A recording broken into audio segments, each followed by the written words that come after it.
Hello, it's me, Codework. Magandang araw po sa ating lahat mga Codework.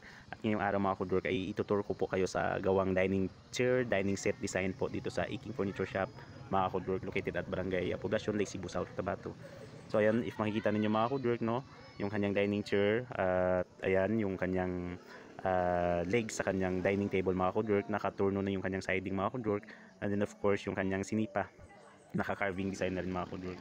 And then of course yung kanyang table chair mga Codework, nakatali na rin yung nakatali na design na rin po yung sa kanyang back legs, no? And of course naka-carving yung kanyang sandalan, meron na ring torno sa kanyang top, sa pinaka heater legs po, sa back legs po. And then of course sa ating dining chair mga Codework, if makikita ninyo, naka-carving design na rin po yan mga Codework, no? Mapa dining table top, and then of course dining chair, naka-carving design na rin po yan mga Codework. At ayan, sa gustong malaman po sa presyong ito mga Codework, sa dining set design ito mga Codework, so just PM lang po dito sa ating Codework woodworking project mga Codework. PM lang for more details mga Codework. And then of course, i-fix na rin po natin yung may-ari po nito mga Codework, no? Si Uncle Iking Furniture Shop. So ayan mga Codework. So ayan, at siguro hanggang dito na lang yung aking video mga Codework, no?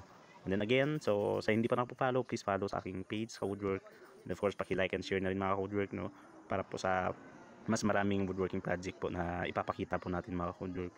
So ayan mga Codework, at hanggang dito na lang yung aking video mga Codework. And of course, thank you for watching. Bye!